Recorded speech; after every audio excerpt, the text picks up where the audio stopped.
অর্থমন্ত্রী আমির খসরু মাহমুদ চৌধুরী বলেছেন, বাংলাদেশে মূল সমস্যা হলো সবখানেই ঘুষ দিতে হয়, ঘুষ ছাড়া কোনো কাজ হয় না। সরকার চেষ্টা করছে সেবা গ্রহণের ক্ষেত্রে নাগরিকদের যেন কর্মকর্তা কর্মচারীদের মুখোমুখি হতে না হয়, অনলাইনেই সব কাজ করতে পারেন তারা। সোনার বাংলার নীতি আলোচনা 2016 শীর্ষক এক আলোচনায় মন্ত্রী আরও বলেন, তৈরি পোশাক খাতের মতো অন্য সব রপ্তানি খাতও একই ধরনের সুযোগ সুবিধা পাবে।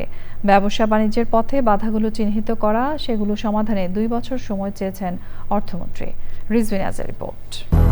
200-র বেশি সার্ভিস ও ফিচারে লেনদেনের সব বিকাশ অ্যাপে সম্ভব। বণিক বার্তার আয়োজনে বৈশ্বিক অস্থিরতায় বাংলাদেশের অর্থনৈতিক ভবিষ্যৎ বিনির্মাণের পথরেখা শিরোনামে নীতি আলোচনা। মূল প্রবন্ধের বদলে প্রথা ভেঙে মূল বক্তা অর্থমন্ত্রী। মন্ত্রিপরিষদের সদস্য, সংসদ সদস্য, অর্থনীতিবিদ, ব্যবসায়ী সহ বিভিন্ন পেশায় প্রায় 500 মানুষ অর্থমন্ত্রীর মুখ থেকে জানলেন সরকারের কর্মপরিকল্পনা।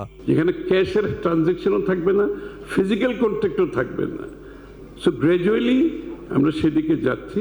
এটা সবার জন্য উপকার হবে, এফিসিয়েন্সি বেড়ে যাবে, দেশের প্রত্যেকটি মানুষের টাইম বাঁচবে, তাদের কাউকে ওই স্পিড মানি দিতে হবে না। আর এই লোকগুলো যারা করাপ্ট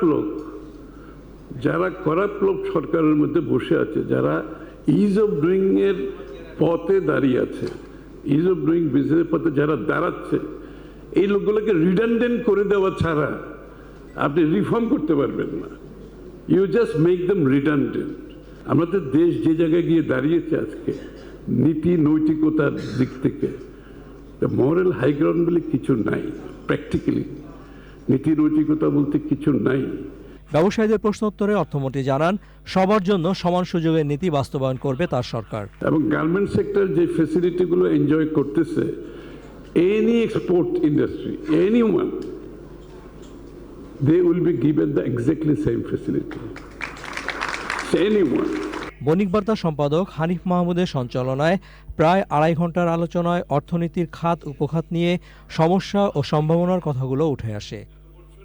রিজভিন আওয়াজ, চ্যানেল আই, ঢাকা।